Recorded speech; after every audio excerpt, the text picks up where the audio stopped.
To some of the coverage of the frightening rise in crime in America, Republicans blame Democrats in big cities implement defunding the police policies. But now the self-described center-left policy group called Third Way says the media narrative is all wrong. They claim to have the data to support that. The red state murder rate, they write, the red state murder problem. The rate of murders in the U.S. has gone up at an alarming rate, but despite a media narrative to the contrary, this is a problem that afflicts Republican-run cities and states as much or more than Democratic bastions. They point to data showing 8 of the 10 states with the highest murder rates in 2020 voted for Trump, with states like Mississippi, Louisiana, Kentucky topping the list.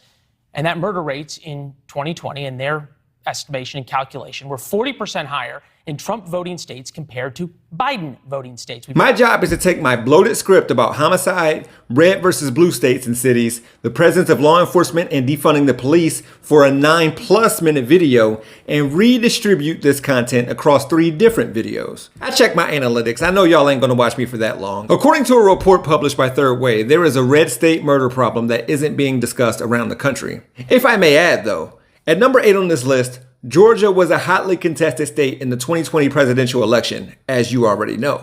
It's still contested depending on who you ask. Anyway, if 45 had it his way, that would be the 9th red state out of 10 to have the highest murder rate in the country. Third Way collected murder data from 2019 and 2020 in order to figure this out, and calculated the homicide rate per a state's 100,000 residents. More on this in a sec. Numbers that definitely stuck out to me and certainly were highlighted in this piece are only 2 of America's top 100 cities and population are located in the list of the top 10 high murder rate states. Additionally, not a single one of the top 10 murder states is ranked in the top 15 for population density. Even the top 10 murder rate increases in the United States featured 6 red states.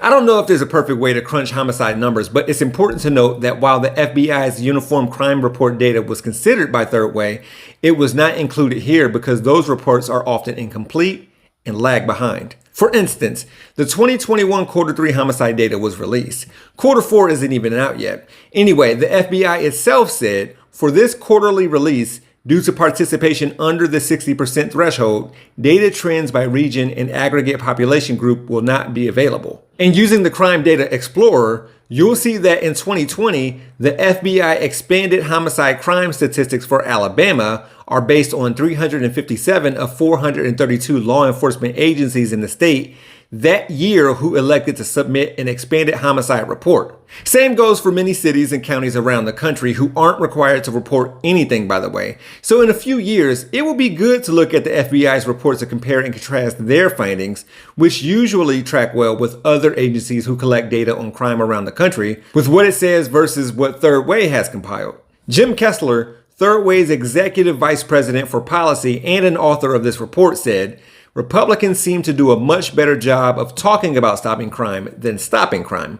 Furthermore, the increase in murders is not a liberal city's problem, but a national problem. And no one is suggesting that people should or could feel safer in Queens or Harlem versus anywhere in Montana. But it's great to scrutinize state homicide rates because there are other things outside of red versus blue that factor into the recent spike in homicides since the pandemic started, like joblessness, skyrocketing rent and mortgage, economic upheaval, civil unrest, a deep distrust in law enforcement, enablement, a proliferation of guns, and what I know some of you want to talk about, police funding, law enforcement availability, and homicide rate in cities.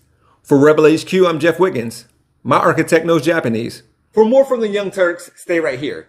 If you want to see content from yours truly, click on the hashtag below. I can also be found on all socials at He Gon' Be Alright. Thanks for watching.